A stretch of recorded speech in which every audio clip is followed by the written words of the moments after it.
Olá, chegamos aí em mais um papo produtivo. Hoje gostaria de apresentar para você a Flávia, né? A doutora Flávia, advogada trabalhista, que já tem vários anos também na área do direito e tem também um canal no YouTube que fala sobre direito trabalhista, não só direito trabalhista, né? Direito de forma geral, direito do consumidor, que ajuda vocês aí a entender um pouco mais. Flávia, por favor, se apresente.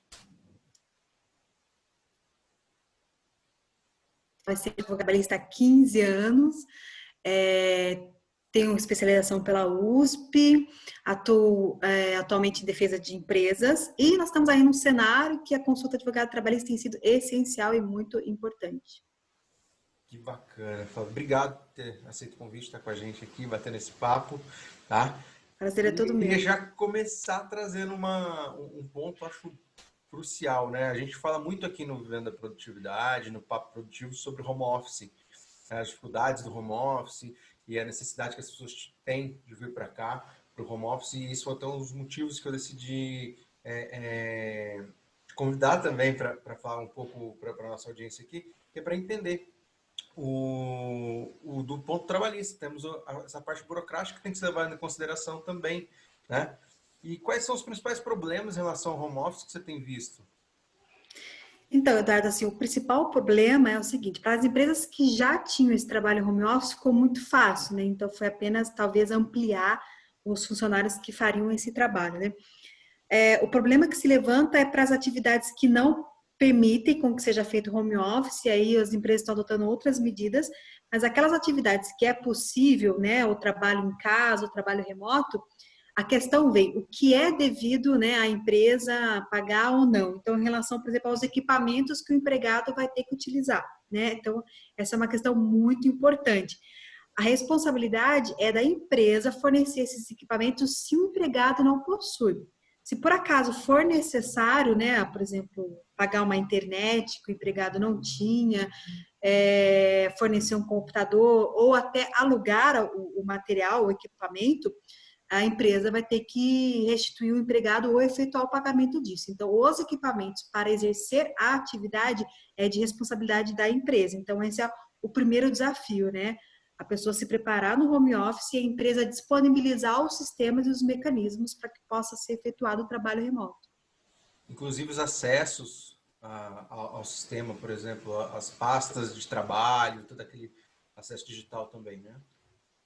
Sim, tem que ser disponibilizado tudo. Então, às vezes, a empresa trabalha com aquele sistema, uma empresa de logística, por exemplo, então ela tem todo um sistema, tudo isso tem que ser disponibilizado para o empregado. Tá. E aqui eu acho que já vai de encontro o segundo ponto, minha segunda pergunta aqui, que é muito direcionado à política de home office. Muitas empresas não tinham essa política e a partir de agora começaram se obrigaram a ter, né? Foi obrigatoriamente, compulsoriamente,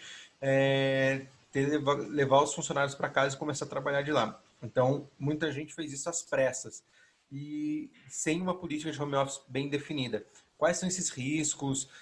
Como você trata esses assuntos hoje aí no consultório, nos seus atendimentos? Então, o problema maior é o seguinte, né? Se o empregado tinha uma jornada controlada, né? Nós temos aqueles empregados que já não tinham essa jornada controlada, ele fazia o horário dele, que ele precisava apresentar para a empresa o resultado. Então, nesse aspecto ficou fácil. Agora, aquele funcionário que tinha uma jornada controlada, como que a empresa vai fazer, né? Se mais tarde ele entrar com uma ação, pleitear uma hora extra, a empresa tem que apresentar um controle de jornada, ela é obrigatória se ela tiver mais que 10 funcionários. E se ela não apresentar, toda hora extra que o funcionário está ligando vai ser considerado como válido. Então, uma forma de ser feita, esse também é um outro desafio, mas uma forma de ser feito, né, esse controle é através do login e logout. Então, a partir do momento que o empregado entra no sistema, ou quando ele acessa o e-mail, ele já manda um e-mail para o supervisor e também o logout. E aí temos um intervalo, né? Também que eu aconselho a empresa a adotar da mesma forma. Ele tem que usufruir uma hora de intervalo do mesmo jeito, a jornada é a legal de 8 horas por dia, 44 semanais da mesma forma. E na hora que ele for almoçar, ele também manda um e-mail dizendo estou saindo para o almoço e no retorno ele também volta. Se a empresa não tiver um sistema, porque às vezes a empresa tem um sistema próprio e isso é automático quando ele faz o login e logout. Então, é muito importante. Outro ponto em relação, assim, que eu escutei muitos empresários reclamando, é em relação à postura do empregado, né? Em home office. Então, vai atender um cliente, vai participar de uma reunião, não está com uma vestimenta adequada.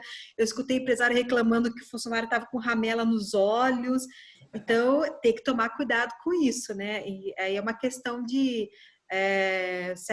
acho que seria desnecessário a empresa ter que criar regras em relação a isso, né? Ou ter que chamar atenção. Aí vai do bom senso da pessoa se arrumar adequadamente, se vestir, estar num ambiente tranquilo, né? Porque principalmente quando essa imagem vai ser externa para um cliente, para uma reunião com fornecedores, é a imagem da empresa que está ali, né? Sendo representada na casa do A gente trabalha empregado. dentro desse momento do vivendo a produtividade, nesse modo especial de home office que a gente está trabalhando agora.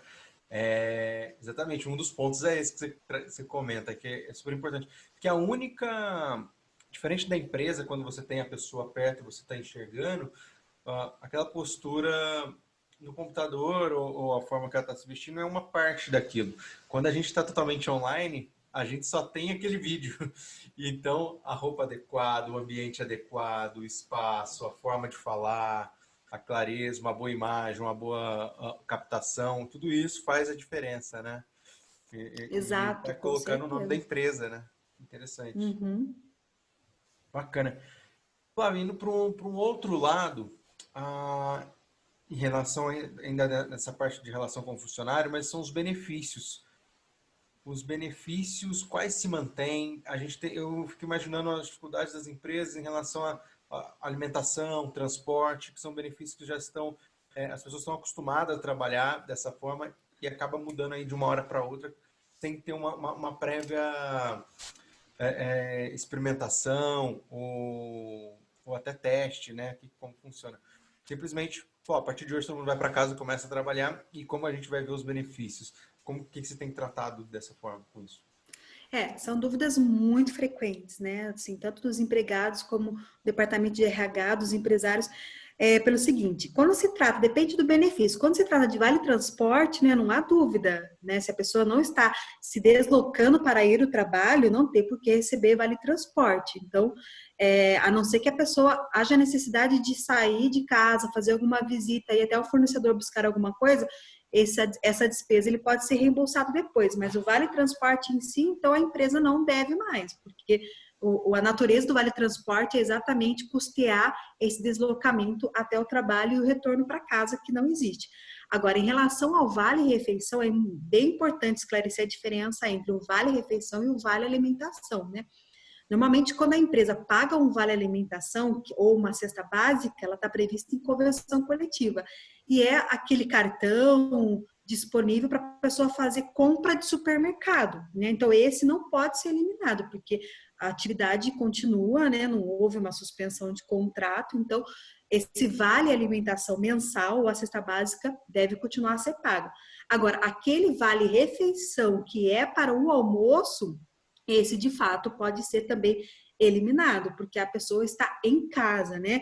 A não ser que esteja previsto em convenção coletiva, que mesmo no trabalho home office vai ser devido vale refeição, é difícil esse tipo de previsão. Eu conheço várias convenções e não me recordo de nenhuma que tenha, mas convém sempre consultar a convenção coletiva, né? Que às vezes elas trazem outros tipos de regra. Então, vale alimentação, a empresa deve continuar a pagar. Vale refeição, que é para custear o almoço diário, a refeição diária, esse pode ser, não paga porque a pessoa vai estar em casa, então, né, sobrepõe-se que ela vai se alimentar ali em casa mesmo, sem despesa extra.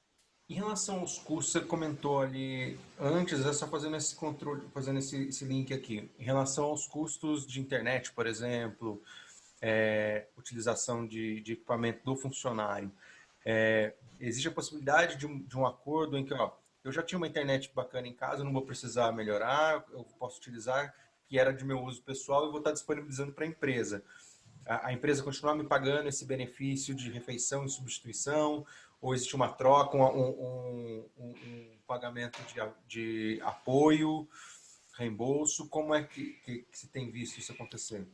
Então, em relação assim, quando o funcionário já possui os instrumentos, né, então a empresa não tem o dever de suponhamos, alugar, pagar um aluguel para ele disso. Então, se o funcionário já tem um computador, ele já tem um notebook, ele já tem uma internet e são suficientes, então ótimo, né? Ele utiliza aqueles equipamentos. Agora, se vai ser necessário um extra, então, por exemplo, ele tem um computador, mas ele vai precisar de um notebook, a empresa tem que fornecer ou pagar um aluguel e alugar um notebook por um determinado período, ou precisa de uma HD maior, enfim, ou uma internet maior. Aí a empresa vai ter que pagar a diferença, a responsabilidade vai ter que, tudo que for novo, que o empregado não tem e seja necessário para o exercício da função, a empresa tem que custear. E aí, em relação, por exemplo, é claro que pode ser feito um acordo entre empregado e empresa em relação a algumas necessidades, né? O problema é que se levanta que o empregado, às vezes, eu já escutei várias perguntas, ele conta com alguns benefícios que ele recebia, né? Então, aquele empregado que recebe vale-refeição, mas leva o almoço para a empresa e gasta o vale-refeição no supermercado. Isso é muito comum, né? Nesse caso, não tem como, porque o destino do vale-refeição é uma coisa, então ele não pode se aproveitar. Então, ele tinha uma ajuda de custo para deslocamento e para o trabalho externo, né? E agora ele não vai mais fazer esse trabalho externo porque ele está trabalhando só dentro de casa e contato com os fornecedores através da internet, online. Então, por mais que ele estivesse dependendo dessa ajuda de custo, né? Ela era uma ajuda para reembolsar as despesas. Então, a empresa também não é obrigada a continuar pagando isso para ele, porque esse extra, né? Esse deslocamento, tudo isso acabou. Entendi. Bacana. Interessante. E é bem controverso, assim, deve gerar muita discussão, né? Ah, sim. Gera muita discussão, é claro que, né? Pode ser até que outros advogados trabalhistas tenham outras interpretações.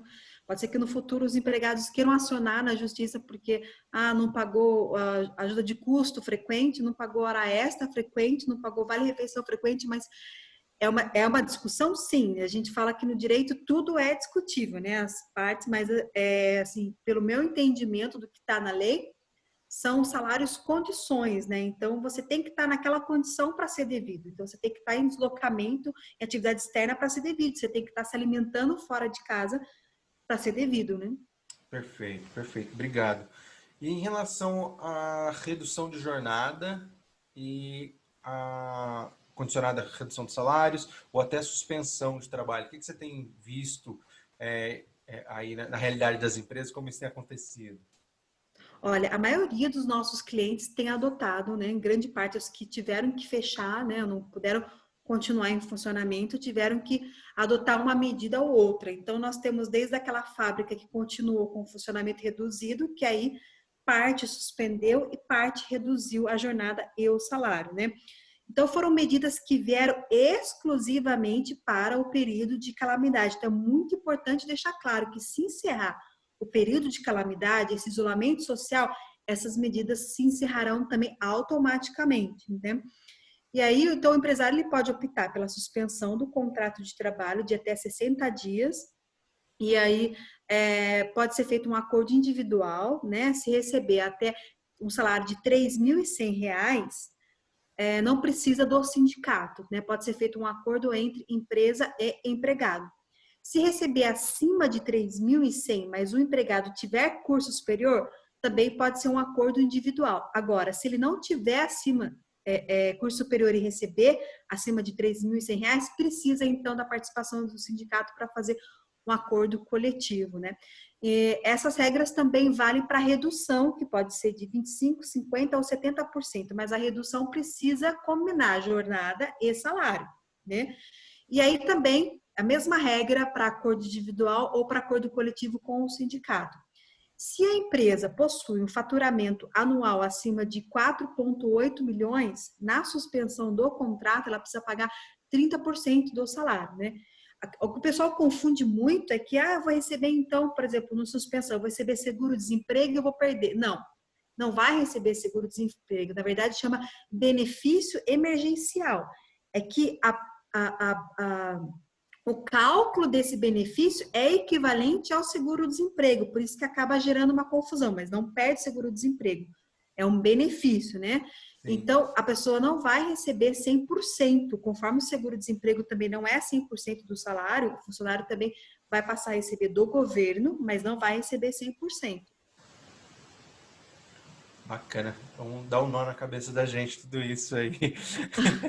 É Sorte um que pouco temos os complicadinho. advogados trabalhistas para nos ajudar. Por, por isso precisa dos advogados, aí é um trabalho em conjunto, né? Nós advogados preparamos o acordo, comunicamos também com o sindicato, quando há necessidade de participação do sindicato, e também precisamos do contador para poder transmitir esse acordo para o governo, né? Porque só começa a contar perante o governo depois que é transmitido e o contador que tem esse acesso para transmitir. Então, é um trabalho em conjunto entre empresa, advogado e contador. Bacana, bacana. E só indo para o final aqui já desse nosso bate-papo, Flávio, me ajuda com uma condição nova que acabou de chegar essa semana para a gente, que é que o Covid-19 passa a ser reconhecido como uma doença trabalhista. O que, que isso implica? O que, que isso traz de impacto no dia a dia aí das empresas, dos funcionários?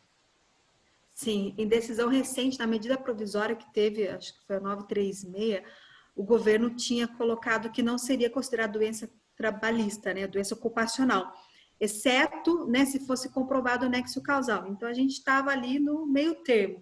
Agora, o STF veio declarando que não, que vai ser considerado sim uma doença ocupacional. Então, as empresas que estão em atividade, e para aquelas, inclusive, que irão retornar, porque parece, né, o que a mídia tem anunciado é que algumas empresas poderão retornar.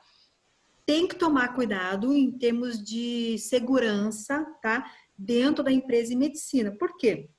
Se o empregado adquirir, né, ou for infectado com o coronavírus no ambiente de trabalho, a empresa será responsabilizada, né?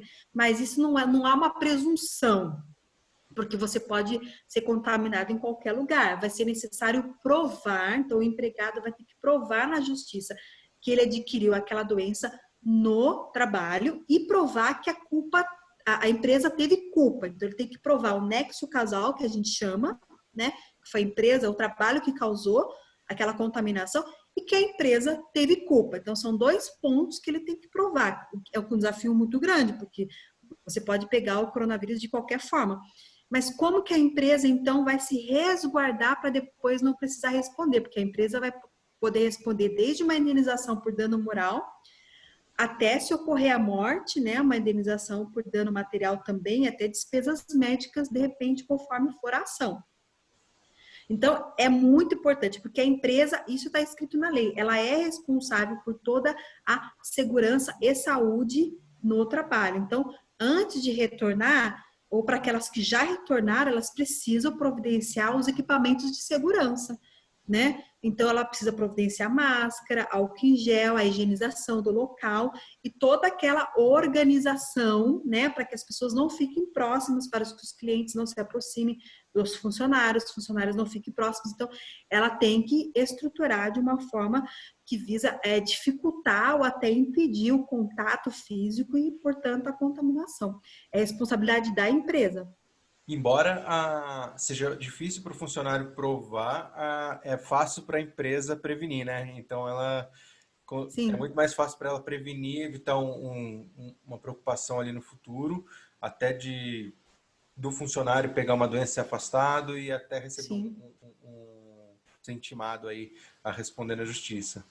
E é claro, assim, o que eu tenho aconselhado os nossos clientes é se nós tivermos o funcionário que faz parte do grupo de risco, né, o que nós temos aconselhado é ele não retornar ao trabalho, ele permanecer em casa, e aí vamos utilizar os instrumentos disponíveis, seja antecipação de férias, seja suspensão do contrato de trabalho, porque ele já tem, né, assim, uma predisposição.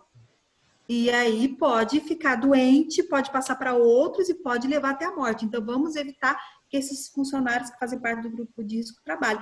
E se algum funcionário apresentar sintomas, também afastá-lo. É responsabilidade da empresa cuidar pela saúde dos demais. E assim, a prova, embora eu diga que ela é difícil, No Justiça do Trabalho vale muito a prova testemunhal. Então, se nós tivermos um empregado infectado e levar uma testemunha dizendo que a empresa não adotou o sistema de segurança, que eles trabalhavam sem os equipamentos, não havia higienização na loja, então ficou muito fácil provar, né, um nexo causal através de testemunho. Então, não é tão difícil como se pensa, porque na Justiça do Trabalho é admitida a prova testemunhal para a maioria das causas, né, e os direitos pleiteados. Bacana. Flávia, muitíssimo obrigado pelo seu Eu que tempo, agradeço a sua oportunidade. atenção. Acho que a gente chega ao final aqui. Eu acho que a gente conseguiu esclarecer bem para o pessoal que segue a gente aqui. E obrigado pelo seu tempo, pela sua disposição. E, por favor, fale um pouco mais do seu canal agora, para quem quiser saber mais da doutora Flávia, como entender um pouco mais de direito trabalhista, onde pode encontrar. Claro, vamos lá. Então, eu tenho um canal no YouTube, né? Que é Flávia Cirineu, Saber o Seu Direito, e eu trago ali informações sobre, principalmente sobre direito trabalhista, principalmente agora, né, diante desse cenário e mudanças. Então, à medida que ocorrem mudanças pelo governo, eu trago informações, eu falo sempre com segurança, sempre apresento quais os riscos, o que pode acontecer. Então, eu espero vocês lá no canal também. Quem quiser, tiver perguntas, podem fazer e depois eu respondo, faço algum vídeo respondendo perguntas, às vezes me coloco à disposição, Eduardo, para os seus seguidores. Se tiver algumas dúvidas, a gente volta aqui e responde, porque é difícil responder dúvida nos comentários, né? Então, normalmente eu vou colhendo todas e depois faço um vídeo. Estou aí à Isso. disposição de todos também no Facebook, Instagram, todos como Flávia Cirineu, Saber o Seu Direito. Perfeito. Muitíssimo obrigado mais uma vez. É isso aí. Então, até a próxima, pessoal. Até o próximo Papo Produtivo. Obrigado. Tchau, tchau.